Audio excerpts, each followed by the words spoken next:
তুমি মাতৃত্ব শুনেছো পুরো গানটা? আমি শুনিনি, আমি শুনতে ইচ্ছুকও নই।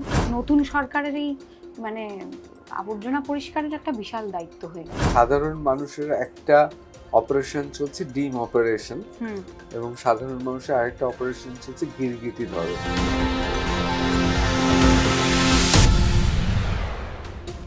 নমস্কার, আমি ঋতব্রত ভট্টাচার্য। শুরু করছি টাফ টক। আজকে টাফ টকে আমার আপনার সবার পরিচিত অন্বেষা। অন্বেষা, স্বাগত tough talk with thank you. ঋতব্রততে। অন্বেষা, প্রথমে আমি দুটো খবর শুনতে পেলাম। তার মধ্যে প্রথম খবর হচ্ছে যে একটা ছবিতে অসাধারণ অভিনয় করা এবং সেই ছবির মিউজিক কম্পোজার হিসেবে কাজ করা, সে নিয়ে তো আলোচনা করব। শেষবার যখন দেখা হয়েছিল তখন ছবিটি মুক্তি পাওয়ার কথা ছিল। হ্যাঁ। আর দ্বিতীয় যেটা সবচেয়ে গুরুত্বপূর্ণ সেটা হচ্ছে যে একটা নতুন সরকার চলে এসেছে পশ্চিমবঙ্গে। আরজি করের সময় তোমাকে পথে নামতে দেখেছিলাম, অনেকে অবাকও হয়েছিলেন। এই দুটোতে প্রথমে তোমার অভিব্যক্তি জানতে চাইবো। প্রথমে ছবি কেমন হলো, ছবির অভিজ্ঞতা কি? সব কুশল তো? হ্যাঁ, সব কুশল। এটা আমার বাবার নামও কুশল। অবশ্যই। তো আমাদের অনেক দিনের পরিচিত। তুমি যখন হ্যাঁ, আরো ছোট, তুমি যখন বিভিন্ন রিয়ালিটি শোতে রয়েছো, ঠিক ঠিক। তখন থেকে তোমার বাবা মাকে শুধু আমি নয়, সাংবাদিক কুলে সবাই আমরা চিনি। একদম, একদম। তো যাই হোক, coming back to your question, ফিল্মটা করে আমার তো যে দেখো ক্রিয়েটিভ প্রসেসটা সেখানটায় যেহেতু অভিনয়টা একটা নতুন কাজ আমার জন্য, আমি অনেক কিছু শিখলাম। একদম, কারণ গলা দিয়ে যে অভিনয় করার ব্যাপারটা সেটা প্লেব্যাকের সুবাদে আমাদের অনেক সিঙ্গারদের যারা আমরা ছবিতে গান করি নিয়মিত, তাদের সেই সুযোগটা হয়। কিন্তু এটা একদম তো পুরো বডি ল্যাঙ্গুয়েজ সব কিছু ইনভলভড, পুরোটা আমাকে দেখা যাচ্ছে, তো সবটা দিয়ে যে অভিনয়ের ব্যাপারটা সেটা একটা অনেক বড় ক্রাফট, একটা মানে ওটাও একটা ভাস্ট সাবজেক্ট গানের মতোই। তো সেটাতে আমার এইটুকু হলেও একটা এক্সপোজার হলো, শেখার একটা সুযোগ হলো। একটা প্রপার ছবিতে অভিনয় করতে গেলে কি কি লাগে, যদিও একটা চরিত্র করে সব কিছু জানা যায় না একটা ছবি করে, কিন্তু তবুও ওইটুকু আমার মনে হয় যে অনেক কিছু শেখাতে পারে যদি কারো শেখার ইচ্ছে থাকে। তো সেই এক্সপোজারটা আমি পেলাম। আর সেকেন্ডলি লোকে খুব ভালোভাবে গ্রহণ করেছে ছবিটা, কারণ অনেক গান ছিল। আমার মনে হয় গান, প্রচুর গান থাকা, মানে ছত্রে ছত্রে কয়েকটা ডায়লগ হচ্ছে, সিকোয়েন্স হচ্ছে, ছত্রে ছত্রে গান তার মধ্যেই এসে যাচ্ছে। তো ওটা একটা অ্যাট্রাকশন ছিল ছবিটার ক্ষেত্রে। এবং মিউজিক্যাল বলেই আমি যেহেতু নিজে গানগুলো কম্পোজ করার দায়িত্বে ছিলাম, কিছু গান লিখেওছি, তো সেটাও একটা আমরা খুব আনন্দ করে, মানে ছবিটাতে বিভিন্ন রোলে আমি ছিলাম, তো সেটা আমার জন্য প্রাপ্তি। এবার বাংলাতে এই ছবিটা তো মূলত হিন্দি ছবি ছিল। হিন্দি ছবি ছিল, হ্যাঁ। এবার কি বাংলা ছবিতে কথাবার্তা চলছে অভিনয় করার জন্য? হ্যাঁ, প্রস্তাব এসছে এবং আমার নিশ্চয়ই সেরকম গল্প বা সেরকম চরিত্র যেটা খুবই মিটি, যেটাতে আমি মানে করতে পারবো, শুধুমাত্র এরকম রোল না, মানে করতে পারবো না এরকম মনে হচ্ছে, সেরকম চ্যালেঞ্জও আমি নিতে ইচ্ছুক। মানে ওয়াই নট, নিশ্চয়ই করে দেখতে চাই, দেখা যাক। তোমার জীবনে ছবির যেমন প্রস্তাব আসে, আর অনেক প্রস্তাব আসে, তারপর সেই প্রস্তাবগুলো কি হয়? বেশিরভাগ ক্ষেত্রে তো প্রত্যাখ্যাতই হয়। না, মানে এটা কি ধরনের প্রস্তাবের না, কথা এমনি তুমি বলছো? আমি বলছি প্রস্তাব মানে হচ্ছে প্রেমের প্রস্তাব, ছবির প্রস্তাব, সবই প্রস্তাব হিসেবেই দেখছি। হ্যাঁ, আচ্ছা, এটা নিয়ে আমার বিশেষ কিছু বলার নেই, মানে কারণ এইগুলো নিয়ে আমি খুব একটা, মানে মিডিয়াতে বসে ইন্টারভিউতে বসে কথা, মানে অনেকেই প্রশ্ন করে, কিন্তু আমি ওরকম ভাবে কথা বলতে খুব একটা কমফোর্টেবল আমি বোধ এখান করি থেকে না। তোমাকে বলি, তোমাকে যতটুকু দেখেছি তুমি তো অন্তর্মুখী। মানে আজকে অন্বেষা যদি এই প্রশ্নের উত্তর দিত আমি নিজেই অবাক হয়ে যেতাম। তার কারণ অন্বেষা, আমি সত্যি অন্বেষাকে ক্যামেরার বাইরেও জিজ্ঞেস করবো না এ নিয়ে, এটা ব্যক্তিগত পরিসরে। আমি ইচ্ছে করে আজকে টাফটকে এই প্রশ্নটা করলাম। তার মানে অন্বেষা এখনো পরিবর্তন হয়নি অন্বেষার, এবং অন্বেষা অন্তর্মুখী। এই অন্তর্মুখী মেয়েটা আরজি করার জন্য রাস্তায় নেমেছিল, সেটা তো আমরা সবাই ছবিতে দেখেছিলাম। নতুন সরকার এসছে, ভারতীয় জনতা পার্টি, এবং কেন্দ্র এবং রাজ্যে বেশ কয়েক দশক বাদে, 5 দশক বাদে এমন একটা সরকার এলো যে সরকারটা কেন্দ্রে আছে, রাজ্যে আছে। শুভেন্দু অধিকারী, তিনি দীর্ঘদিনের, অন্তত বলা যেতে পারে পরীক্ষিত একজন রাজনীতিক, যিনি সংসদীয় রাজনীতিতে আছেন। আগেও এমপি ছিলেন, পরবর্তীকালে তিনি বিভিন্ন, বিশেষ করে আমাদের এই পশ্চিমবঙ্গে তিনি সরকারের মন্ত্রীও ছিলেন, এখন তিনি মুখ্যমন্ত্রী। এবং এটা তো অস্বীকার করতে পারি না যাই বিতর্ক থাকুক না কেন, মমতা বন্দ্যোপাধ্যায়কে দুবার পর পর বিধানসভায় হারানোর রেকর্ড তার রয়েছে। হুম হুম বিচারাধীন বিষয় হতে পারে, বিতর্ক থাকতে পারে, কিন্তু যেটা আমরা এখনো অব্দি প্রাপ্ত সত্য হুম তথ্য এটা। তোমার কি মনে হয় এবার আরজি করে যে কারণে অন্তর্মুখী অন্বেষা সমস্ত কিছু ভেঙে রাস্তায় বেরিয়েছিল, এবার আরজি করের একটা সমাধান সূত্র হবে? আমরা জানতে পারবো যে কারা প্রকৃত দোষী? এটা হবে কি হবে না সেটা সময় বলবে। আর যারা যারা এইটার জাস্টিস এনে দিতে পারে হুম। তাদের ইন্টেনশনটা বলে দেবে। কিন্তু আমার যেটা মনে হয় যে মানে আমার ওই ঘটনাটার পর আমরা রাস্তায় নেমেছিলাম, সেখানে আমি একজন নাগরিক হিসেবে আমার মনে হয়েছিল এই অ্যাওয়েকনিংটা দরকার।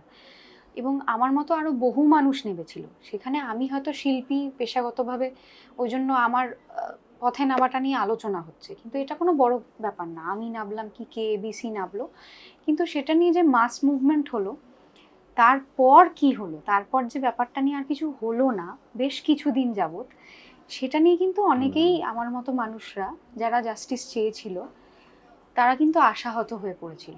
এখন মনে হচ্ছে যে আবার জিনিসটা, কেসটা হয়তো রিওপেন হবে, একটা আশা জাগছে যে জাস্টিসের পথে হয়তো আমরা আবার এগোতে পারি। কারণ পুরো জিনিসটাই ভীষণ একটা সাপ্রেশনের জায়গায় চলে গেছিল, তো সেই জায়গায় একটা আশা জেগেছে। কিন্তু যতদিন না রেজাল্ট আসছে ততদিন পুরোটা ওরকম করে বলা মুশকিল যে সত্যি জাস্টিস এলো কিনা।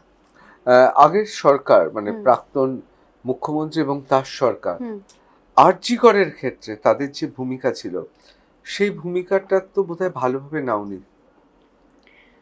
সেটা ভালোভাবে বোধহয় নেওয়া যায় না। কোনো প্রকৃত মানুষ, যদি কেউ মানুষ বলে নিজেকে ক্লেম করে, সেরকম কোনো মানুষের পক্ষেই সেটা ভালোভাবে অ্যাকসেপ্ট করা সম্ভব না। যেটা হয়েছে খুবই অন্যায় হয়েছে, ঘোরতর অন্যায় হয়েছে।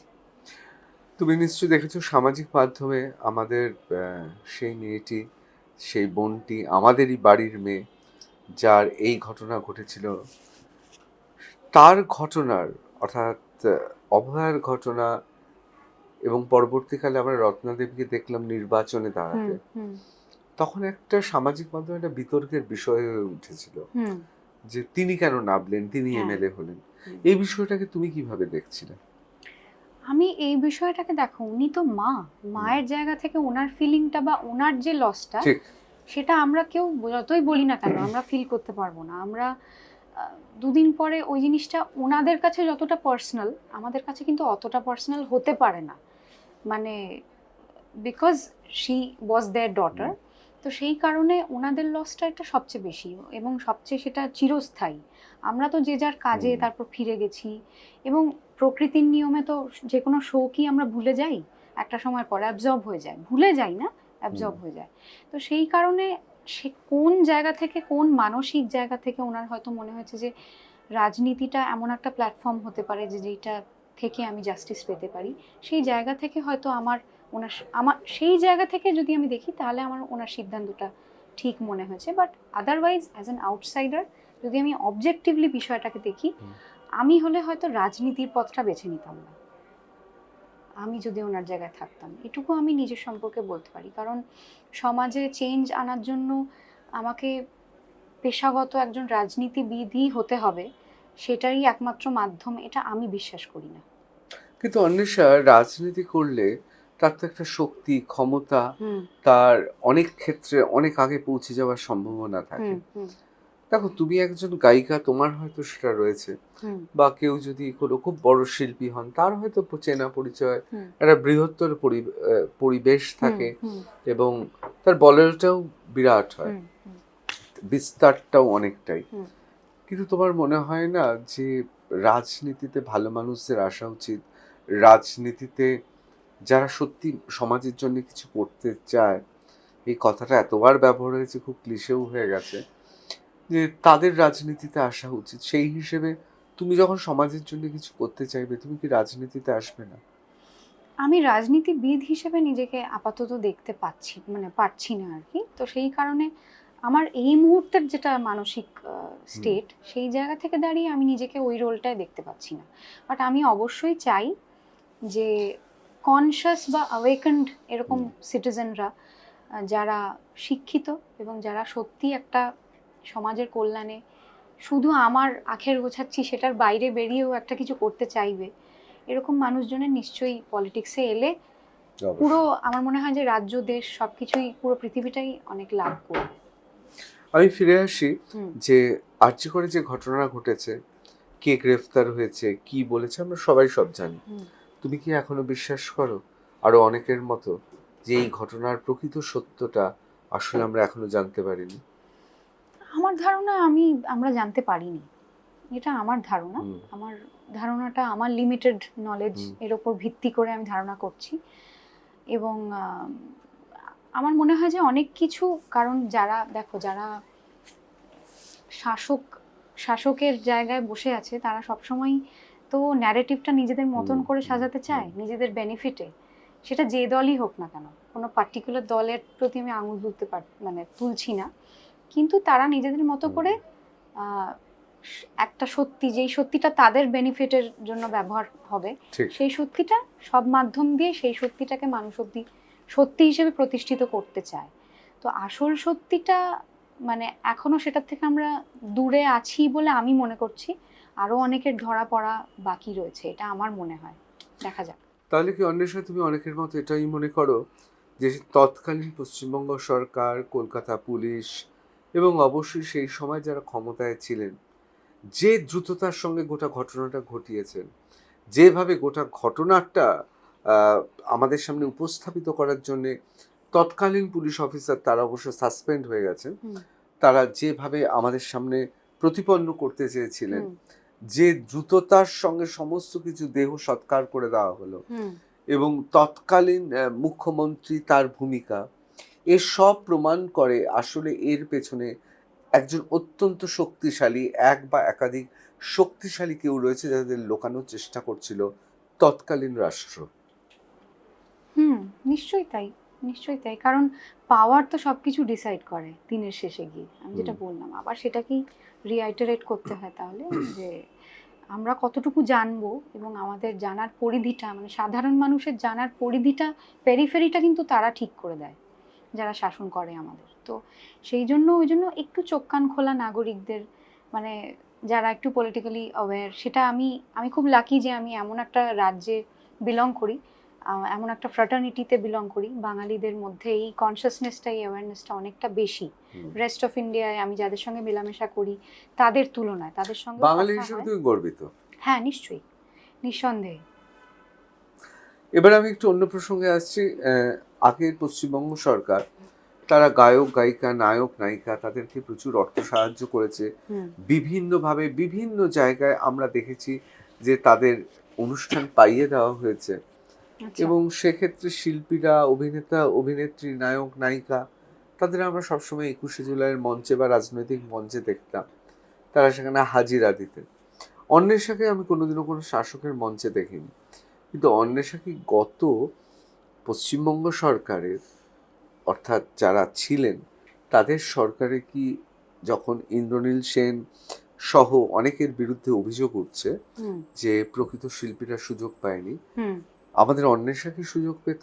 তাকে কি ডাকা হতো পশ্চিমবঙ্গ সরকারের গান মেলাতে হোক, অন্য উৎসবে হোক? না, আমি কিন্তু সরকারি অনুষ্ঠানে খুব একটা আমি ইনভিটেশন পাইনি। একবার আমি ফিল্ম ফেস্টিভ্যালে ইনভিটেশন পেয়েছিলাম, সেটা একটা প্যানেল ডিসকাশন মতো ছিল, সেখানে আমি গেছিলাম, কলকাতা ইন্টারন্যাশনাল ফিল্ম ফেস্টিভ্যাল। এই যে সাম্মানিক দিয়ে গায়িকাদের এই যে একটা ব্যাপার, সেটা আমি কখনো আমি এর আগের আমাদের রাজ্যে যে সরকার ছিলেন ওদের থেকে আমি এটা পাইনি আর কি। তোমার সঙ্গে যোগাযোগ করা হয়েছিল? না, আমার মনে পড়ছে না আমার সঙ্গে এরকম ধরনের সরকারি অনুষ্ঠান বা এরকম কোনো ইনভিটেশন আমি পাইনি কখনো। তা খারাপ লাগতো না? দেশ জোড়া, গোটা পৃথিবী জুড়ে এত অনুষ্ঠান করছো, সেটা দুবাই হতে পারে, সিঙ্গাপুর হতে পারে, ইউনাইটেড স্টেটস অফ আমেরিকা হতে পারে, এবং গোটা ভারতবর্ষ জুড়ে অনুষ্ঠান করছো, অথচ নিজের রাজ্য কলকাতায় সেখানেই তুমি অভিনয় করতে, সেখানেই তোমাকে ডাকা হচ্ছে না, সেই সরকারি অনুষ্ঠানে অন্য গায়ক গায়িকারা যাচ্ছে। সেটা দেখো, খারাপ লাগার, সেটা যদি আমি কাউন্ট করতে যাই তাহলে তো সরকারি অ্যাওয়ার্ড বা স্টেট অ্যাওয়ার্ড সেই বিষয়গুলোতেও চলে যেতে হয়। তুমি গত পশ্চিমবঙ্গ সরকার কোনো অ্যাওয়ার্ড পেয়েছো? না, আমি তো অ্যাওয়ার্ড পাইনি। এবং আমার এক্ষেত্রে এখন মনে হয় যে এখন খানিকটা গর্বই হয়, কারণ যেই অ্যাওয়ার্ডটা আমার মানে এমন একটা বেসিসে ঠিক করা হয় যে আমি তাদের কাছাকাছির লোক কি না, সেটার বেসিসে অ্যাওয়ার্ড দেওয়া বা সেটার বেসিসে ডাক পাওয়া যখন হয়, সেই ডাকটা না হয় নাই পেলাম, সেটার জন্য আমার খুব একটা আফসোস নেই, মানে সেটার জন্য আমার গর্বই হয়। বাহ। অরূপ বিশ্বাস, স্বরূপ বিশ্বাস, ইন্দ্রনীল সেনেরা যোগাযোগ করতো বা? এদের সবার সঙ্গে আমার পরিচয় ছিল। কিন্তু তোমাকে কোনোদিনও কিছু বলেনি? না, এদের সকলের সঙ্গে আমার পরিচয় ছিল, এবং বা দেখা হলে একটা কর্ডিয়াল রিলেশন, বা বলা যে তুমি তো আমাদের গর্ব, তুমি ভারতে আমাদের রিপ্রেজেন্ট করো, তো এটা সবসময় আমি পেয়েছি। কিন্তু তা সত্ত্বেও কোনোদিনও কোনো সরকারি অনুষ্ঠানে ডাকেনি?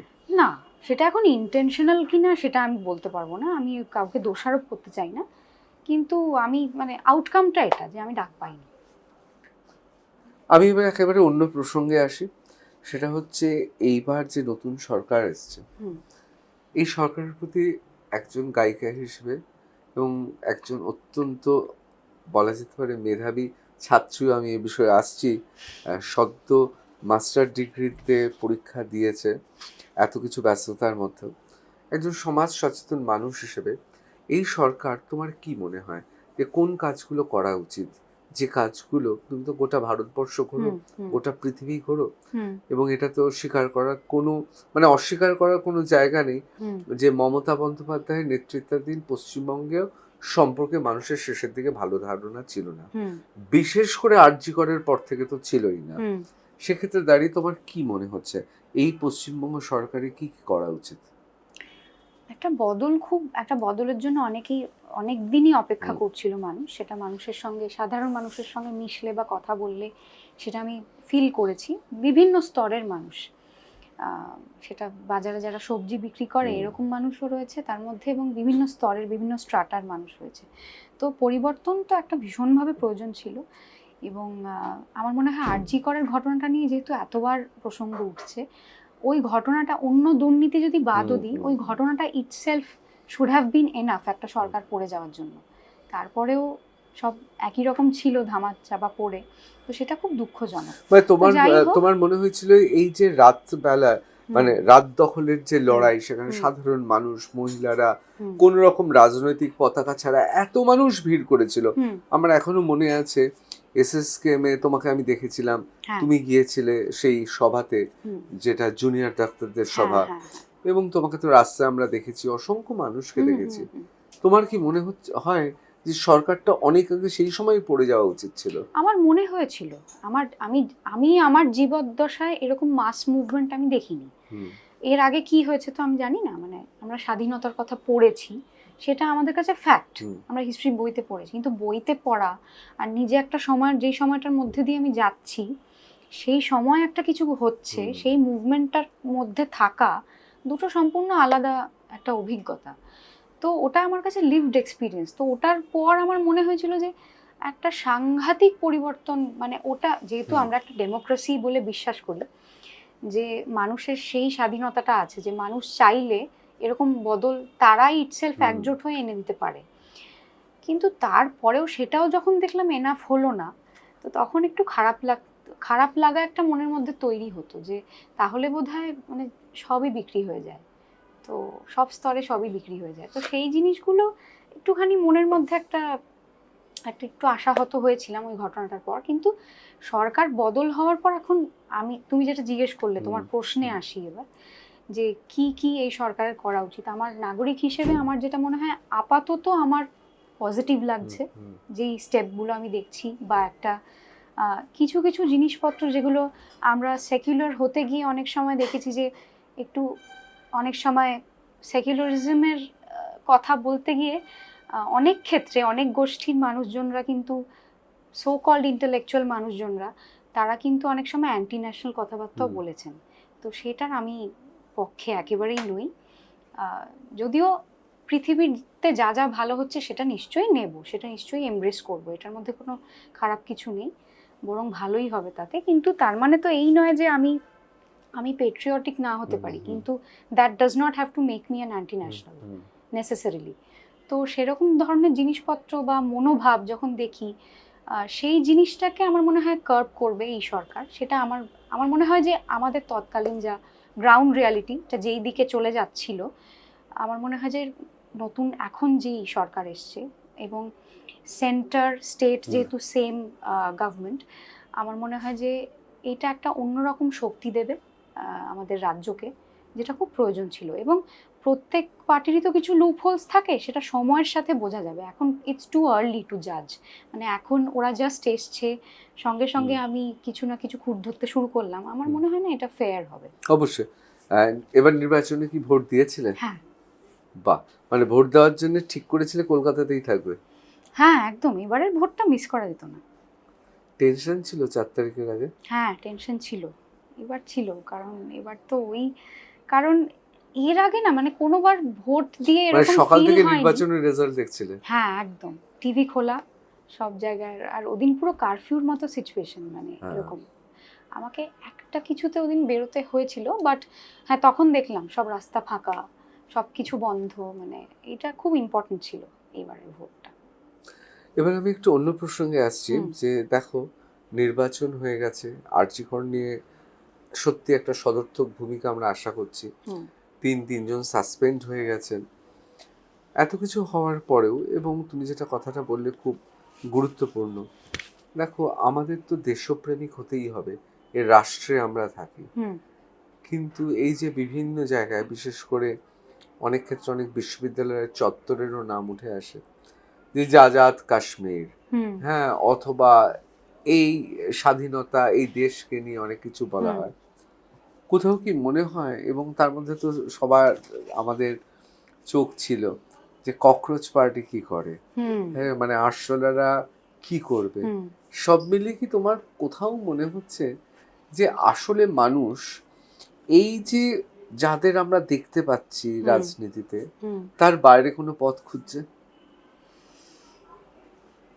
হতে পারে হয়তো খুঁজছে, কারণ মানে এরকম তো প্রচুর মানুষ আছে আমার মতো, যারা কোনো দলের ওরকম ভাবে একটা সমর্থক তাদের বলা যায় না, কিন্তু তারা ভালো চায়। তাদের বেসিক ইন্টেনশনটা এটা, যে যেখানে রয়েছি সেই জায়গাটার ইমপ্রুভমেন্ট হোক। সেটা তার জন্য আমাকে কোনো দলকে গিয়ে সাপোর্ট করতে হবে ডাইরেক্টলি, সেটা নয়। তো এখন সবকিছু মানুষ না ভীষণ বাইনারিতে দেখে, আর ভীষণ মানে কেউ একটা কমলা জামা পরা মানে সে বিজেপির সাপোর্টার, মানে এই ধরনের একটা ভীষণ লিনিয়ার একটা মানসিকতা অনেক মানুষের মধ্যে দেখতে পাই। আমার মনে হয় যে একটু পড়াশোনা করলে, একটু চোখ কান খোলা থাকলে এই স্ট্রাকচারগুলো থেকে আমরা একটু বেরিয়ে ভাবতে পারবো। কারণ অনেক সময় একটা দলের হয়তো অনেক কিছু ভালো লাগছে সাময়িকভাবে, আমার চোখ কান খোলা থাকলে আমি দেখতে পারবো যে তাদেরকে ক্রিটিসাইজ করতে গেলেও তো আমার একটু নলেজ দরকার। তো তারা অ্যাকচুয়ালি আমাকে হয়তো একটা জিনিস দেখাতে চাইছে, কিন্তু তাদের মধ্যেও এমন কিছু রয়েছে তারা যেগুলো ঢেকে রাখছে। তো সেইগুলো দেখার জন্য তো আমার সেই বুদ্ধি বিবেচনাটা দরকার। তো এরকম অনেক মানুষ আশা করি রয়েছে আমাদের মানে দেশে, সারা পৃথিবীতে আশা করি মানুষের উপর ভরসা আছে। মানুষের উপর ভরসা আছে, কারণ না হলে আমার মনে হয় যে পরিবর্তনটা এবার দেখলাম, আমার বিশ্বাস যে ডেমোক্রেসির পাওয়ারটা এবার ফিল করা গেল। মানুষ নির্ভয় ভোট দিয়েছে, এবং সেটা আমার মনে হয় যে তাদের ভাবনাটা যে একটা বদল চাই সেটা রিফ্লেক্ট করলো। সেটা সবসময় যে বিজেপিকে সাপোর্ট করে ভোট হয়েছে আমার মনে হয় সেটা নয়। I think a lot of it was anti establishment vote, মানে অ্যান্টি টিএমসি ভোট। হ্যাঁ আই ফিল সো। কোথাও তুমি দেখে অবাক হয়ে গেছো, যাদের আমরা সেদিন অবধি খুব বড় নেতা ভাবছিলাম, যারা খুব বিশাল বিশাল কথা বলছিল, তাদের মধ্যে অর্ধেক লোক তারা তো ডিগবাজি খেয়েছে, যারা যারা জিতে গেছে। কারণ তাদের এত অবৈধ অর্থ, এত সম্পত্তি, এত তাদের বিভিন্ন নথিপত্র রয়েছে, তাদের ভয়ই করতে হয়েছে, এবং বাঁচার জন্য আর ক্ষমতার জন্য। আরেক দল তারাও পদত্যাগ দিয়ে বসে পড়লো। মানে যে মমতা বন্দ্যোপাধ্যায় অনুপ্রেরণার কথা বলতে, মমতা বন্দ্যোপাধ্যায় অনুপ্রেরণাতেই প্রথম পৃথিবীর ইতিহাসে কারোর অনুপ্রেরণাতে তারই দল ভেঙে দিল। তার কারণ তুমি বোধহয় দেখেছো বিধানসভাতে যে বলছেন সমস্ত কিছু আমরা দল ছেড়ে দিলাম, সব ছেড়ে দিলাম, আমরাই তৃণমূল, আমরাই ভালো তৃণমূল, আর মমতা বন্দ্যোপাধ্যায় আমাদের উপদেষ্টা। মানে মমতা বন্দ্যোপাধ্যায় অনুপ্রেরণায় এতদিন অনেক কিছু হতো, শৌচাগার থেকে শুরু করে অনেক কিছু হতো, এবার তার দলটাই ভেঙে গেল। তুমি ভেবেছিলে এইরকম ভঙ্গুর অবস্থা হবে তৃণমূল কংগ্রেসে? এতটা জানা যায়নি, এতটা সত্যি বলছি জানা যায়নি, কারণ মানে অনেক কিছু তো ঢাকা চাপা ছিল। মানে স্কুল কলেজ শিক্ষা প্রতিষ্ঠান থেকে এরকম কোটি কোটি টাকা বেরোচ্ছে এবং আরো নানান ডিটেলস, সেগুলো বলার মতোই না। ঠিক। তো এখনো সেগুলো অনেক কিছু বেরোয়নি, ভীষণ লজ্জাজনক। হ্যাঁ, আমার এখনো মনে হয় কয়লার এটা খাতা, এটা গরুর খাতা, সব টিপ অফ খাতা দি আছে, আইসবার্গ। ওগুলো তো বেরই হয়নি হ্যাঁ, এখন। কারণ মানে যে পরিমাণ আবর্জনা হয়েছে সেটা পরিষ্কার করতে বেশ খানিকটা সময় লাগবে আমার মনে হয়। তো উন্নয়নটা তো হবেই, সেটার পাশাপাশি আমার মনে হয় নতুন সরকারের এই মানে আবর্জনা পরিষ্কারের একটা বিশাল দায়িত্ব হয়ে গেছে তাদের। এখন একই সঙ্গে দুটো অপারেশন চলছে। হুম সাধারণ মানুষের একটা অপারেশন চলছে ডিম অপারেশন, হুম এবং সাধারণ মানুষের আরেকটা অপারেশন চলছে গিরগিটি ধরো। অর্থাৎ যারা 4ঠা মের 12টার পর থেকে হুম সবুজ থেকে কমলা হয়েছে, হুম সেই সব গিরগিটি চিহ্নিত হচ্ছে হুম আর ডিম মারা হচ্ছে। দেখো, হুম। ডিম মারাটাকে তো কেউ কখনো সমর্থন করতে না। পারে না সাধারণ মানুষ, কিন্তু কোথাও জনরোষটা মানে একেবারে সামাজিক মাধ্যমে ভাইরাল হয়ে যাচ্ছে, হুম হুম চোখে তো পড়ছে। চোখে পড়ছে। দেখো, এটা মানে আমরা যারা এই মানে এসি ঘরে বসে এটা আলোচনা করছি, আমি খুব মানে হার্শভাবে বলছি কথাটা, সেখানে বসে কিন্তু অনেক কিছু বলাটা সহজ। মানে যারা গ্রাউন্ড রিয়ালিটিতে বিভিন্ন স্তরে দিনের পর দিন দীর্ঘদিন যারা নিজের মানে নিজের লিভড এক্সপিরিয়েন্সের মধ্যে অবিচারটাকে খুব একটা নর্মাল, বঞ্চনা শোষণের মধ্যে হ্যাঁ গেছে। একটা তারা এক্সপ্লয়েটেড হয়েছে। তো এখন তো এই রাগটা তাদের যদি একটু না বেরোয়, এটা তো আমার মনে হয় যেটা হচ্ছে ঠিক সেটা ক্যাথারসিস। ঠিক। এটা একটু ক্যাথারসিসের প্রয়োজন আছে, না হলে তো যেমনি একটা সেফটি ভালভের কাজ হ্যাঁ করে না হ্যাঁ অনেক হ্যাঁ সময়, হ্যাঁ। সেই ব্যাপারটা অনেকটা ওরকম। মানে সেটা যদি সবসময় আমরা মানে খুব ফিলোসফাইজ করি যে না ভায়োলেন্স, হ্যাঁ নিশ্চয়ই এটা করা উচিত না, এটাকে কেউ সমর্থন করছে না সুস্থ অবস্থায়, কিন্তু আম, আমার মনে হয় যে তুমি যেটা বললে যে জনরোষ, সেটা তো খানিকটা বেরিয়ে আসবেই, এটা অস্বাভাবিক নয়। এবার একদম অন্য একটি প্রশ্ন করব। এবার নির্বাচনে বেশ কিছু গান নজর কেড়েছে। আচ্ছা। একটা গান যেমন ধরো কাকিমা, মানে বড়া, মানে আমরা সবাই দেখলাম সেখানে একেবারে সরাসরি রত্না দেবীকে বলছে ও। যে কাকিমা ভুলে যেও না আমরা কি করেছি। আবার একটা গান তো খুব হিট, মাচ্চোর। হুম হ্যাঁ, এই মাচ্চোর গানটার মতো এত হিট গান বোধহয় হয়নি, হুম এবং এটা পশ্চিমবাংলার ইতিহাসে এই প্রথম একটি প্রার্থী তার যত না নিজের প্রচার, তার থেকে বেশি মাচ্চোর গান বন্ধ করার চেষ্টা করে গেছেন, কারণ এই গাছটা তার কাছে দুশ্মন হয়ে দাঁড়িয়েছিল। হুম হুম হুম। তোমার কি কোথাও মনে হয় যে নির্বাচনেরও আঙ্গিক বদলাচ্ছে?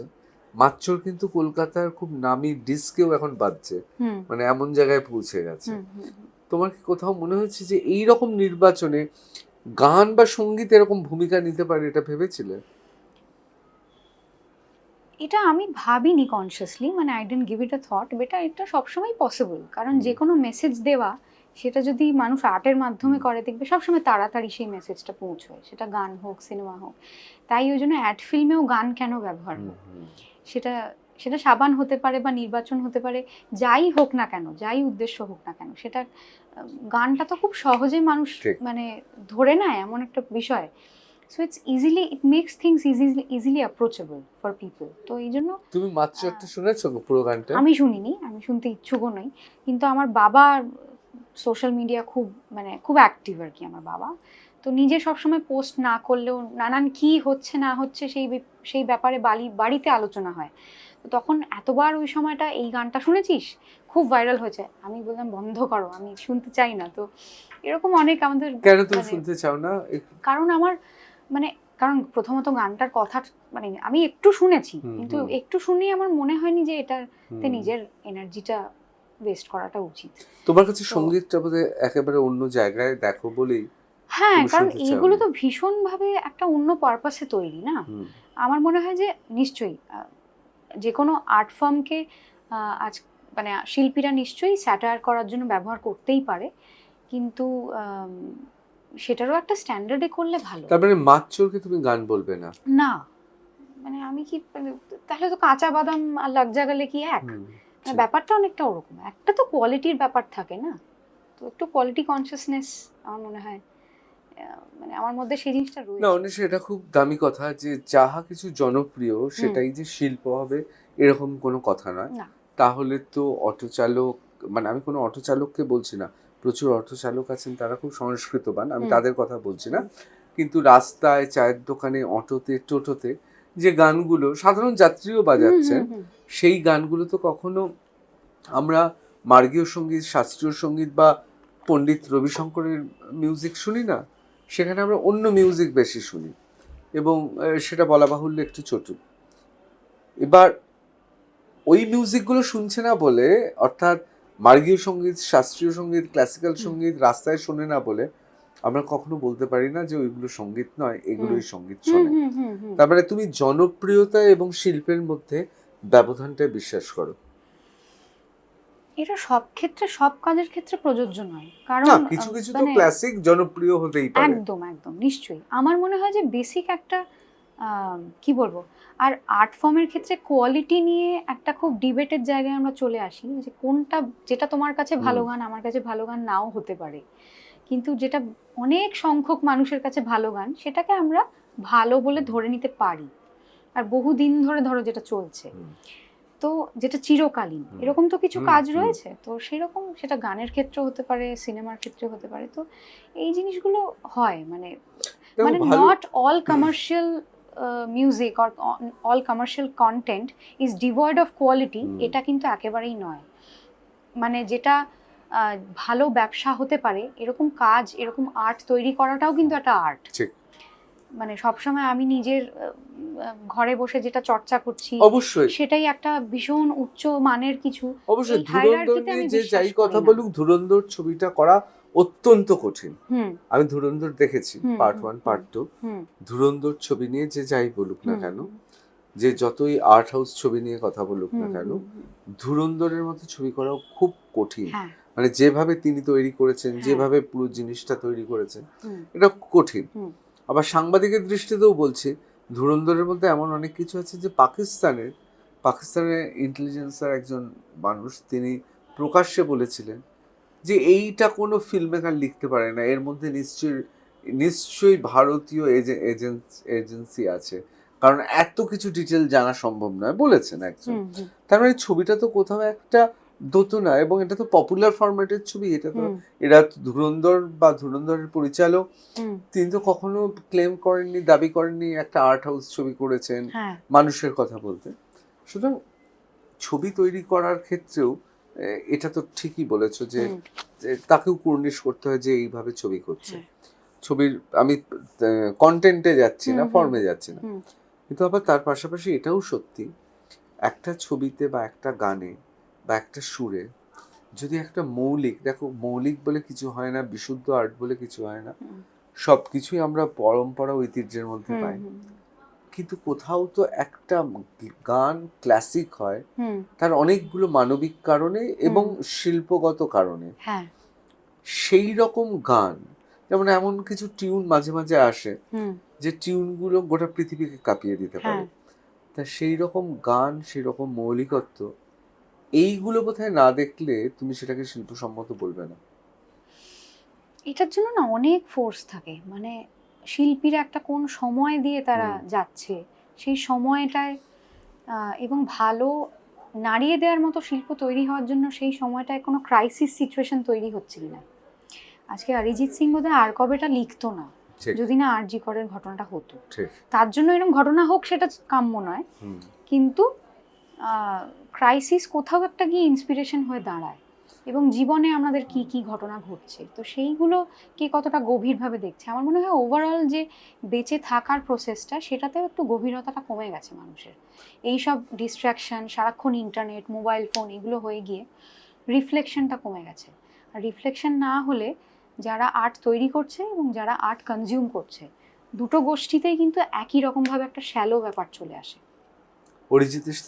অরিজিৎ সিং এর সঙ্গে কথা হয়েছে কখনো আর কবে নিয়ে? ওই কাজটার পরে কথা হয়নি, কিন্তু এমনি অন অ্যান্ড অফ, মানে once in a blue moon. তোমার কোথাও মনে হয়েছে যে অরিজিৎ সিং যে গানটা লিখেছিলেন, ওই সময় দাঁড়িয়ে গান লিখেছেন, তিনি শিল্পী হিসেবে সাহসিকতার পরিচয় দিয়েছেন? অ্যাবসলিউটলি, নিশ্চয়ই। তার সেটা মানে মানুষ হিসেবে কর্তব্য বলে মনে হয়েছে বলেই সে নিজের যেটা স্ট্রেংথ, নিজের যেটা কথা বলার মিডিয়াম, সেই মিডিয়ামটাকে ব্যবহার করেছেন তিনি প্রকাশ করার জন্য প্রতিবাদটা।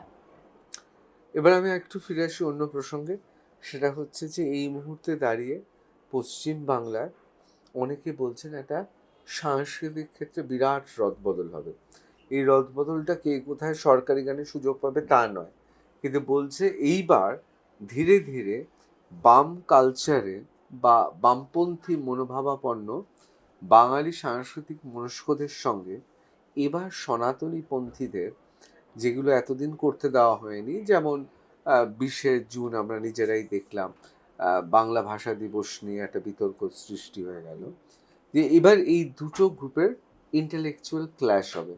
তুমি মনে করো? হ্যাঁ, আমার আমার মনে হয় হবে এটা। আর আমার মনে হয় একটা হেলদি ক্ল্যাশ দরকার, না হলে যে কোনো একটা গ্রুপ প্রেসিডেন্স পেয়ে যাক এটা আমি চাই না। না হলে কি হয়, তারা সবসময় মনে করে আমি তো অল পাওয়ারফুল। এই যে অল মাইটি নিজেকে ভাবতে শুরু করা, এটা যে কোনো দলের পক্ষেই ক্ষতিকারক। তো সবসময় একটা অপোজিং ফ্যাক্টর কিন্তু থাকা দরকার। রাইট হলে সেটা লেফট, বা লেফট থাকলে রাইট, তাদের জন্য একটা অপোজিট এনার্জি সবসময় ব্যালেন্স করে পুরো জিনিসটাকে। অনেশা, যারা এই নির্বাচনে ভারতীয় জনতা পার্টির বিরুদ্ধে ভোট দিয়েছেন তাদের তো অধিকাংশের ভোটই তৃণমূল কংগ্রেস পেয়েছে, একটি দুটি সিট ছাড়া, আমি আইএসএফ এর একটি সিট বা সিপিএম এর একটি সিট ছাড়া। এবং কোথাও কি তোমার মনে হচ্ছে সেই সব যারা জিতেছিলেন, তৃণমূলের প্রতীকেই জিতেছিলেন, তারা যেভাবে দল বদলে ফেললেন এবং যেভাবে তারা ডিগবাজি খেলেন, আসলে কিন্তু যে মানুষগুলো তাদের ভোট দিয়েছিলেন এবং যে মানুষগুলো ভেবেছিল রাজ্যে বিরোধীরাও থাকবে, মানুষের সঙ্গে তারা বিশ্বাসঘাতকতা করেছে? এইরকম মানুষগুলো তো এদের মুখগুলো পাল্টায়, এরা তো যুগে যুগে এরকম মানুষ সবসময়, এরকম একটা গোষ্ঠী থাকবেই যারা যেই দিকে সুবিধা সবসময় সেই দিকে তারা চলে যাবে। তো এরকম মানুষের একটা গোষ্ঠী থাকবেই, মানে এদেরকে কোনো সময়, এখন এদেরকে শাসক দল কিভাবে সেই তাদের সেই প্রিভিলেজটা দেবে কিনা সেটা তাদের ইন্টিগ্রিটি, সেটা সময় বলে দেবে। এখন মানে যে শাসক দলের ভূমিকা পালন করবে তারাই যদি ফ্ল্যাটার্ড হয়ে গিয়ে যে আমাদেরকে তো খুব বাটারিং করছে, আমরা সেই প্রিভিলেজটা দিয়ে দিই, সেই সুবিধাটা এদের দিয়ে দিই, তো তাদের যদি এই বায়াসগুলোর বাইরে বেরিয়ে তারা রুল করতে পারে, আমার মনে হয় তারা সকলের কাছেই সেই জনপ্রিয়তাটা পাবে। 2011 সালে যখন বাম থেকে পরিবর্তন হয়ে তৃণমূল কংগ্রেস এলো, 15 বছর আগে, তুমি তখন তো খুবই ছোট নিশ্চয়ই, তা নিশ্চয়ই তখন ভোট দাওনি। না, ভোটিং রাইট ছিল না। ভোটিং রাইট ছিল না, তখন তুমি বাচ্চা ছিলে, এখনো রয়েছে। তা তখন তখনের পরিবর্তনের একটা অন্যতম মুখ ছিল বিভিন্ন বিদ্বজনেরা, মানে বিদ্বজন বলতে শিল্পী, সাহিত্যিক, সঙ্গীত শিল্পী, আমরা রাইটারদের দেখছি, লেখক, এদের সবাইকে দেখছি। এই প্রথম একটা নির্বাচন হলো, যে নির্বাচনে কোনো বুদ্ধিজীবী কোনো রকম কথা বলেনি, চুপ করেছিল। এবং এই নির্বাচনে প্রথম বোঝা গেল যে আসলে সমাজে এদের কোনো রকম দরকারই নেই, অন্তত নির্বাচনের মতো গুরুত্বপূর্ণ ডিসিশনে। তুমি একমত? না, এদের একদমই দরকার নেই সেটা ওরকম ভাবে আমি বলতে পারি না। শিক্ষিত মানুষজনের নিশ্চয়ই দরকার আছে। এখন শিক্ষিত মানুষজনের মধ্যে না দুটো ভাগ আছে। আমি মানে যখন জিজ্ঞেসই করলে তখন বলি, এটা আমার পার্সোনাল মতামত। একটা হচ্ছে শিক্ষিত মানুষজনের মধ্যে এরকম একটা গোষ্ঠী আছে যারা খুবই চোখ কান খোলা, তাদের মধ্যেও বায়াস কাজ করে। আমরা বায়াস ছাড়া কেউই নই, কোনো মানুষই নয়, সেটা সম্ভব না। কিন্তু তারা অনেকটা অবজেক্টিভ ভাবে একটা রিয়ালিটিকে দেখতে পারে বা একটা সিচুয়েশনকে বিশ্লেষণ করতে পারে, বা তাদের ওই বেসিক ইন্টেনশনটা সেই জায়গায় গিয়ে তারা অতটা স্বার্থপর নয়। আর আরেকটা গোষ্ঠী আছে যারা খুবই শিক্ষিত, খুবই পড়াশোনা করা, কিন্তু তারা স্বার্থপর। তারা যেদিকে সুবিধা সেদিকে বেঁকে যেতে তাদের কোনো অসুবিধা হয় না। নিজের সুবিধা কম বেশি সবারই দেখা উচিত, সেটাকে আমি বলছি না খারাপ, কিন্তু শুধুমাত্র সেটাই দেখব, সেটা হলো আমার পাশের বাড়িতে যা খুশি হচ্ছে হোক, এই যে একটা ব্যাপার, এরকম কিন্তু ওই পুঁথিগত বিদ্যা নিয়ে চলে যারা, এরকম বহু মানুষ আমি দেখতে পারি যাদের ঝুলিতে বহু ডিগ্রি আছে, কিন্তু তাদের অ্যাকচুয়ালি তাদের ভেতরে হয়তো আলোটা ঢোকেনি, যে আলোটা ঢোকা খুব দরকার ছিল। এরকম দুটো গোষ্ঠী আছে। খুব সুন্দরভাবে বলে। অনেকে বলছেন যে মমতা বন্দ্যোপাধ্যায় তিনি জানতেন পাওয়ার অফ ইন্টেলিজেন্সিয়া, ইন্টেলেকচুয়ালদের পাওয়ারটা তিনি বুঝতে পেরেছিলেন, এবং সেই জন্য ক্ষমতায় আসার পর তাদের আইদার ব্রাইব করেছেন, অর্থাৎ তাদের ঘুষ দিয়ে তাদের কোথাও মাসোহারা দিয়ে, কোনো হুম। পদ দিয়ে, হুম ফিল্ম ফেস্টিভ্যাল থেকে, বিভিন্ন একাডেমি থেকে, হুম হুম বিভিন্ন জায়গায় নিয়ে এসছে, হুম হুম অথবা তিনি তাদেরকে অন্যভাবে হুম সুযোগ সুবিধা কিছু করে দিয়েছেন। এবং তিনি জানতেন যে এই ক্লাসটা, যেটা 2011 সালে যে চেনা মুখগুলো বিপ্লবটাকে ঘটিয়েছে, এদের রাখা যাবে না, কারণ এদের কথা মানুষ শোনে। হুম সুতরাং তাদের শেষ করে দিয়েছেন আস্তে আস্তে। হুম মানে সুগারের পেশেন্ট তিনি, ডায়াবেটিক হয়েছে, তাকে তুমি রোজ মিষ্টি খাওয়াচ্ছ ভালোবেসে, হুম হুম সে এত গপ গপ করে মিষ্টি খেয়ে নিল, তারপর সেই নিজে অসুস্থ হয়ে মারা গেল। হুম এইভাবে বিদ্যজনীদের উনি ছাড়খাড় করে দিয়েছেন। এখন সেসব বিদ্যজনেরা মুখ লুকিয়ে রয়েছেন, কারণ এখন তাদের আর কিছু করার নেই, হুম মানুষ তাদের বিশ্বাস করছে না। আবার আরেকটা দল বলছে না, অন্বেষার মতো এই মুখগুলো উঠে আসছে, এরাই আগামী দিনে পশ্চিম বাংলার শিক্ষিত মধ্যবিত্ত বাঙালির কথাগুলো এদের মুখ দিয়ে বেরোবে। আমি অন্বেষা শুধু তোমাকে একা বলছি না, এরকম আরও অনেকে আছেন যারা এক কথা বলছেন, যারা কোনো রাজনৈতিক দলের সঙ্গে যুক্ত নয়, কিন্তু রাজনৈতিকভাবে সম্পৃক্ত। তোমার কি মনে হয় এই একটা দায়িত্ব, মানে আমি শুধু অন্বেষার কথা বলবো না, এই দায়িত্বটা রয়েছে শিল্পী, সাহিত্যিক, যারা লেখাপড়া করছে, যারা জানে, যারা মানুষের কাছে আর্ট ফর্মকে নিয়ে যাচ্ছে, হুম এদের এই দায়িত্বটা থাকবে। এদের এই দায়িত্বটা থাকা উচিত বলে আমি এখন মনে করি। আহ, কারণ কি হয় মানে পলিটিক্সে যারা রয়েছে তারা তো ডাইরেক্টলি পাওয়ারে রয়েছে, তারা পাওয়ারটা এক্সারসাইজ করছে। কিন্তু আমাদের শিল্পের ক্ষেত্রে কি হয়, শিল্পী বা তোমাদের ক্ষেত্রেও যেটা তোমরা হুম। খবর পৌঁছে দিচ্ছ মানুষের কাছে, মিডিয়াতে যারা রয়েছে, আমাদের পাওয়ারটা ইনট্যাঞ্জিবল, ইনভিজিবল, কিন্তু পাওয়ারটা কিন্তু রয়েছে। সেটা আমরা নিজেদের মাধ্যমটাকে কিভাবে ব্যবহার করব, সেটা কোনো ফিল্ম মেকার নিজের একটা সিনেমা তৈরি করেও করতে পারে। এখন প্রশ্নটা হচ্ছে যে যে যারা শাসক দল, তাদের একটু, আমরা যেটা চাইছি সেটার বাইরে যদি কেউ কোনো কথা বলতে চায়, সেই কথা বলার জায়গাটা যেন তাদের থাকে, মানে সেই পরিসরটা থাকতে সেই হবে। পরিসরটা যেন থাকে। মানে কথা বলার পেরিফেরিটা, তুমি এইটুকুর মধ্যেই কথা বলবে, ল্যাঙ্গুয়েজটাও আমরা তোমাকে সিলেক্ট করে দেবো, এই ভাষার বাইরে অন্য ভাষা বলতে পারবে না, এটা আমি মেটাফরিক্যালি বললাম।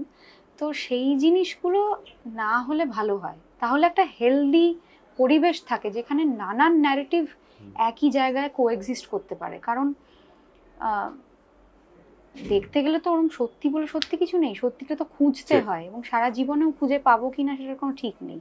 তো সেই খোঁজটা মানে চালু থাকবে তখনই যখন যাদের আন্ডারে আমরা রয়েছি, আহ, তারা আমাদেরকে সেই রেস্ট্রিকশনটা তৈরি করবে না, যে না এটা বলা যাবে না, এটা বললে তুমি গ্রেপ্তার হয়ে যাবে, বা এই কার্টুনটা আঁকলে তুমি গ্রেপ্তার হয়ে যাবে। এই জিনিসগুলো, এরকম একটা হেলদি পরিবেশ যে যখন শাসক দলের ভূমিকা পালন করছে, তাদের আমার মনে হয় এই দায়িত্বটা খুব বেশি করে দরকার। আর নাগরিকদের মধ্যে এই একটা সচেতন গোষ্ঠী খুব দরকার, যারা অন্য মানুষকে সেই ইনফ্লুয়েন্সটা করবে যে না তোমরাও পড়াশোনা করো, আমি যেটা ভাবছি সেইটাই তোমাকে ভাবতে হবে এমনটা নয়, তুমি নিজের মতন করে ভাবো, কিন্তু চোখ কানটা খোলা রাখো, যাতে আশেপাশে কি হচ্ছে সেটা অনেক ক্ষতি হয়ে যাওয়ার আগে তুমি কিছু একটা স্টেপ নিতে পারো। কারণ প্রত্যেকেই নিজের নিজের ঘর থেকে একটা ছোট স্টেপ কিন্তু নিতে পারে, সেটাই ছোট ছোট স্টেপগুলো কাউন্ট করলে অনেকটা বড় মাত্রা পায়। কিন্তু অন্বেষা, আমরা বেশিরভাগ সময় দেখি, মানে যে লঙ্কায় যায় সে রাবণ হয়ে ওঠে, এবং শাসক সবসময় এক নায়কতন্ত্রে বিশ্বাস করে, হুম বহুত্ববাদ সে পছন্দ করতে পারে না, হুম এবং তার জানালাগুলো সে খুলে রাখে না। হুম সে মনে করে সে যেটা, যেই পৃথিবীটাকে দেখছে সেই পৃথিবীটাই সত্যি, কিছুটা হুম মরিয়া হয়ে যায়। হুম এবং আমরা তৃণমূল কংগ্রেসের আমলেও দেখলাম, হুম ডিজিটাল মিডিয়া বিদ্রোহ ঘোষণা করলো, হুম একের পর এক সাংবাদিক অসাধারণ সমস্ত ঘটনা হুম তুলে ধরেছেন, হুম যার জন্য মানুষ জানতে পেরেছে। কিন্তু শিল্পীদের ক্ষেত্রে একদল শিল্পী এত বেশি তৃণমূলী পন্থী হয়ে গেছে, হুম তোমার কি মনে হয় তারা ফিরে আসতে পারবে? তারা নিজেরা আবার গান বাজনায় আসতে পারবে? কারণ শিল্পী তো কোথাও একটা নিজস্ব সত্তা, ব্যক্তিত্ব থাকে। আমি কথার কথা বলছি, একজন হুম একজন বিখ্যাত পরিচালক, তিনি হয়তো এই ভারতীয় জনতা পার্টিকেই, হুম তিনি বাড়ি থেকে বসে তিনি লাইভ করেছেন ফ্যাসিস্ট বলে। হুম এখন তাকে ভারতীয় জনতা পার্টির আশেপাশে বিভিন্ন হুম অনুষ্ঠানে, হুম সংস্থায় দেখা যাচ্ছে। ধরো, আমি ধরলাম, হুম আমি কাউকে বলছি না। হুম হুম কিন্তু তিনি যদি সত্যি কৃতি হন, হুম তার যদি সত্যি ছবি তৈরি করা, ছবি নির্মাণ, তার গুণের ব্যাপারে আমরা জানি, তখন কষ্ট হয় না এই মানুষগুলোকে দেখে যে এরা নিজেদের নামের সঙ্গে নিজেরা ঠিক ব্যবহার করলে না। মানে অন্বেষা সঙ্গীত শিল্পী এত মানুষ ভালোবাসে, অন্বেষা এমন একটা কাজ করলো যাতে অন্বেষার সঙ্গে যায় না, তখন তো অন্বেষাই তো অন্বেষার ক্ষতি করলো। আমি এই কথাটাই বলছি। সেটা তারা এতটা গভীরে গিয়ে, তুমি যেমনি ভাবে অ্যানালাইজ করলে, তারা মনে হয় না এতটা গভীরে গিয়ে ভাবে। কারণ গভীরে গিয়ে ভাবলে তারা ওই নিজের একটা শর্ট টার্ম গেন বা সেইটা, বা আমি দুটো হয়তো অ্যাওয়ার্ড পেলাম, সেটার বাইরে গিয়ে হয়তো নিজের সম্মানের কথা ভেবে এগোতে পারতো, বাট সেটা হয় না। এবং তুমি যাদের তৃণমূলী পন্থী বললে, তারা কোনো পন্থীই নয়, এটা আমি মনে করি। কিছুদিন বাদেই এখানেও জুটে যাবে তারা। হ্যাঁ, আমি একদমই সেটা দেখতে পাওয়া যাচ্ছে অলরেডি সেটা। তো এবং এগুলো আমরা সবাই জানি, সবাই দেখতে পাচ্ছি, যারা বিভিন্ন সিচুয়েশনে নিউট্রাল থেকেছি, এরকম মানুষজনের মধ্যে তো আমি মনে করি আমি বিলং করি। তো তাদেরকে দূর থেকে যখন অবজেক্টিভলি দেখি, আমার হাসিও পায়, আমার মানে মায়াও লাগে, আমার খুব অবাক লাগে, এক এক সময় রাগও হয়। কারণ যারা একদম ঠিকঠাক পথে শুধুমাত্র কাজ দিয়ে কিছু করার চেষ্টা করছে, এই মানুষগুলোর জন্য যেন তাদের প্রতি আনফেয়ার কিছু না হয়, সবার জন্য যেন একটা লেভেল প্লেইং ফিল্ড থাকে, যে আমি একটা সুবিধা নিয়ে কিছু করে ফেলবো, এই ব্যাপারটা খুবই খারাপ এবং খুবই ক্রিটিসাইজ করার মতো। এবং তারা কোনো পন্থাতেই আমার মনে হয় না বিশ্বাসী। কারণ তাদের একটা কোনো স্ট্যান্ড পয়েন্ট থাকলে, যারা ধরো আজকে তৃণমূলকে সাপোর্ট করে বা করতো, সেই সাপোর্টটা তো হঠাৎ 4 তারিখের পর পাল্টে যেতে পারে না। যদি আমি একজন তৃণমূল সাপোর্টার হই, আমার তো আজকে একটা খারাপ লাগার জায়গা থাকা উচিত বলে আমি মনে করি। যদি আমি একটা দলের প্রতি লয়াল হই, যে হ্যাঁ এই দলটা ভালো কিছুও করেছিল, তাদের প্রতি আমি ধরে নিচ্ছি লয়ালটি। ভালো কিছু কি তাদের ক্ষেত্রে তো অনেক কিছু করেছে, এই যে কলকাতা চলচ্চিত্র উৎসবের ফান্ড, তুমি জানো সেই ফান্ডের টাকা ব্যবহার করে একজনকে বিদেশে প্যারিসে মানে কান ফিল্ম ফেস্টিভ্যালে পাঠানো হয়েছিল। মানে মানুষের কষ্টার্জিত অর্থ, যে করের টাকা, সেই করের টাকা কলকাতা চলচ্চিত্র উৎসব থেকে দেওয়া হয়েছিল যে তুমি যাও নিজের কাছে কান চলচ্চিত্র। তিনি নাকি এডুকেশন ট্যুরে যেরকম যায়, তিনি নাকি দেখতে গিয়েছিলেন যে চলচ্চিত্র উৎসবটাকে কি করে করা যায়। এবং শুধু তাই নয়, বিভিন্ন জায়গায় আমি একটা হিসেব করছিলাম, প্রায় 1,500 কোটি টাকা এই যে যারা তথাকথিত যারা রয়েছেন, প্রায় 1,500 কোটি টাকার কাছাকাছি তাদের পেছনে প্রত্যক্ষ বা পরোক্ষভাবে ব্যয় করা হয়েছে। 1,500 কোটি টাকার কাছাকাছি। সুতরাং এরা তো মানে বেনিফিশিয়ারি, এরা তো উপকার পেয়েছে। মানে এরা তো বলতে পারে না যে কালকেই যে আমরা উপকার পাইনি। এক একজনের এত কিছু বৈভব এবং যেভাবে তাদের সব পাইয়ে দেওয়া হয়েছে, সেটা পুরস্কার, চলচ্চিত্র উৎসবের পুরস্কার, টেলিভিশন অ্যাওয়ার্ড, ভাবতে পারছো তুমি ছাড়া প্রায় সব গায়কই কোনো না কোনো পুরস্কার পেয়ে গেছেন। হ্যাঁ, এইদিকে তোমাকে কোনোদিনই পুরস্কার দেয়নি না। সুতরাং এটা তো একটা বিরাট স্ক্যাম, এই পুরস্কার, এবং তার জন্যও তো অর্থ দেওয়া হলো। পুরস্কার পাওয়াটাই সব নয়, কিন্তু আমার মনে হয় যে মানসিকতাটা এরকম ঘুম ধরে যাওয়াটা, এটা একটা খুব মানে চিন্তার বিষয়। সেখানে আমি কটা পুরস্কার পেলাম না, এটা বড় পরিসরে দেখলে, হ্যাঁ মানে এটা বড় পরিসরে দেখলে এটা কিছু লস নয়, কিন্তু মানে গায়কও পেয়ে যাচ্ছে মহানায়ক পুরস্কার, কি অবস্থা বলো। হ্যাঁ মানে এটা একটু চক্ষু লজ্জা ব্যাপার থাকে না। মানে উত্তম কুমারের নামাঙ্কিত একটা পুরস্কার পাচ্ছে গায়ক, তিনি মহানায়ক হিসেবে। তো সেই ব্যাপারগুলো, হ্যাঁ মানে তারা যারা এই পুরস্কারটা দিচ্ছে, তখন বোঝা যায় যে তাদের ভাবনা চিন্তাটা কোন জায়গায় আছে, মানে আদৌ কোনো ভাবনা চিন্তা করে তারা পুরস্কার দেন কিনা। তো সেইগুলো আস্তে আস্তে ক্লিয়ার হলো। কিন্তু এই দলটা আমার মনে হয় যে তুমি যাদের কথা বলছো, এরা হচ্ছে কোনো পন্থী না, এরা হচ্ছে সুবিধাবাদী, সোজা কথা বলতে গেলে পরম সুবিধাবাদী পার্টি। একদম মানে এরা আস্তে আস্তে এন্ট্রি নিতে শুরু করেছে, এরা পাওয়ার, এবং এরা অ্যাকচুয়ালি ওই ক্যাপিটালিজমের মুখ এক একটা। বেসিক্যালি যেখানে সুবিধা, যেখানে আমার প্রফিট, আমি সেখানে থাকবো। সেই মুখগুলো চেঞ্জ হয়ে গেলে কিচ্ছু যায় আসে না। এরা কারুর প্রতি লয়াল নয়। অবশ্যই। আমি একেবারে শেষের দিকে চলে এসেছি। অবশ্যই আমি তোমার ব্যক্তিগত একটি প্রশ্ন করব, তার আগে আমি তোমায় জিজ্ঞেস করি, যে আরো একবার জিজ্ঞেস করছি, মানে রিকনফার্ম করছি, যে তুমি যে পশ্চিমবঙ্গ সরকারে কোনো পুরস্কার পাওনি, এখন তো গর্বিত? আগেও গর্বিতই ছিল।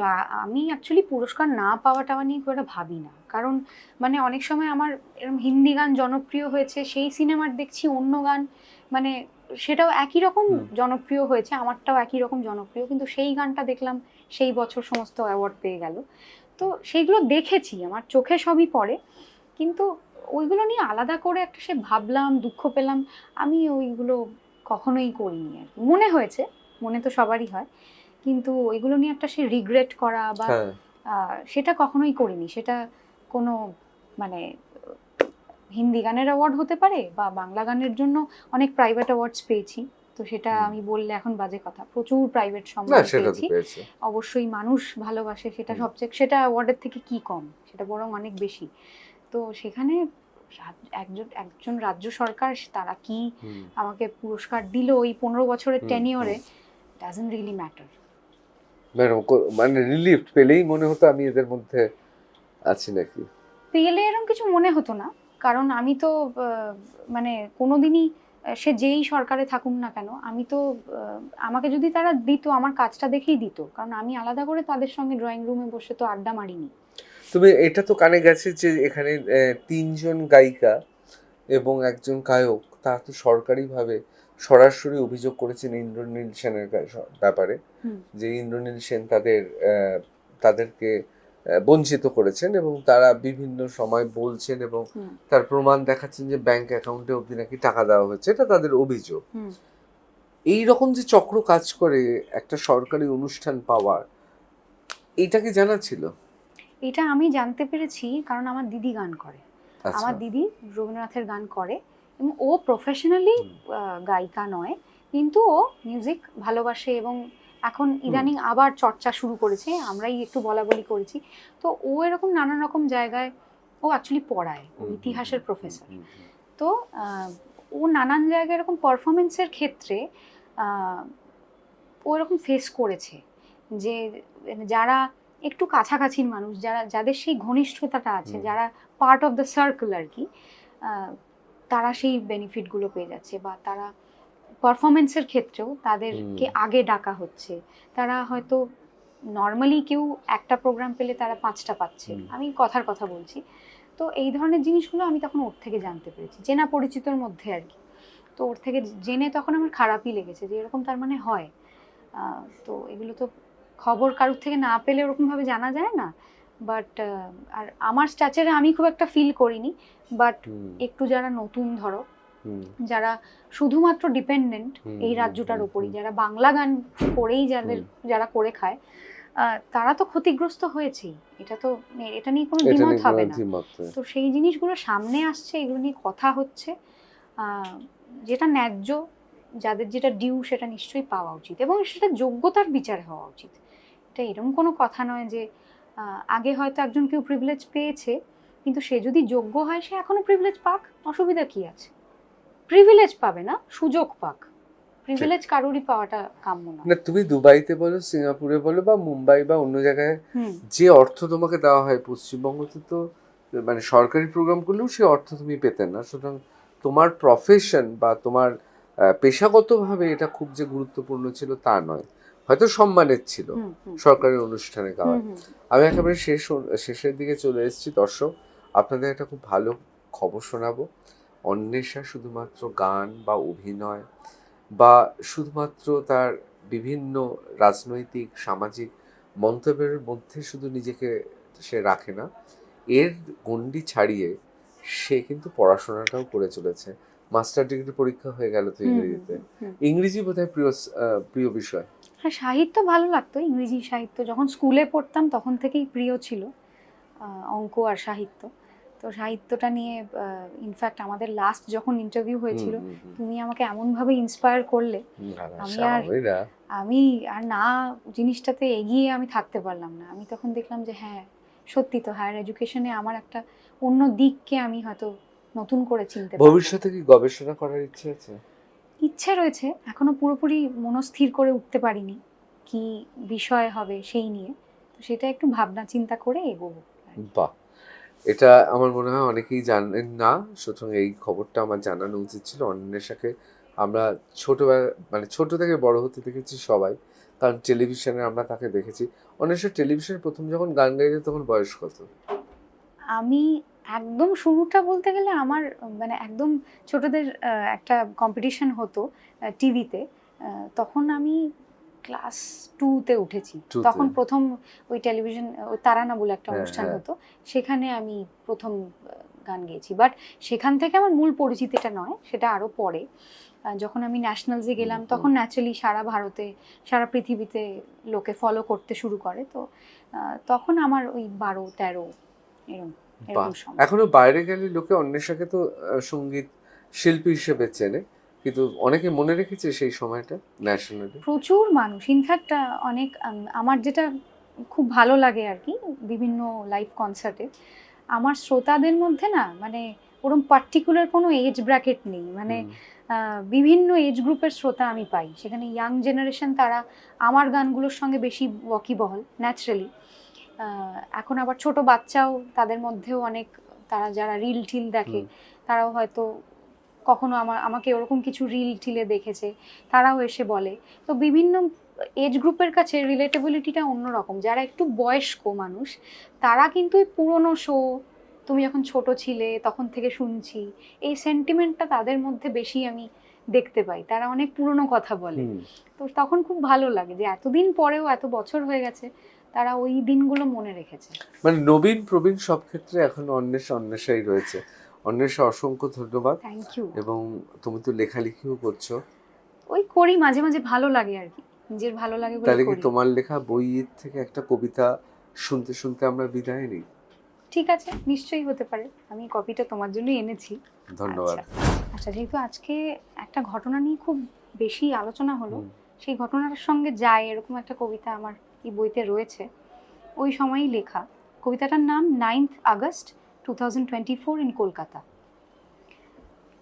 I am Momi. Just look up at the stars. If that's where it is heaven you believe. I have an appointment with God today, ready to question, ready to grieve. I drank from the ocean of knowledge. I dreamt of being sunshine. To all I restored time's blessing. Souls smiled, for life they pine. I believe it is not me but God who gave me this precious power, the power of knowledge, of compassion, allowed Momi to blossom, to flower. I found him everywhere, in every living form, in those who loved me in warm embrace, in those who brought me into this world.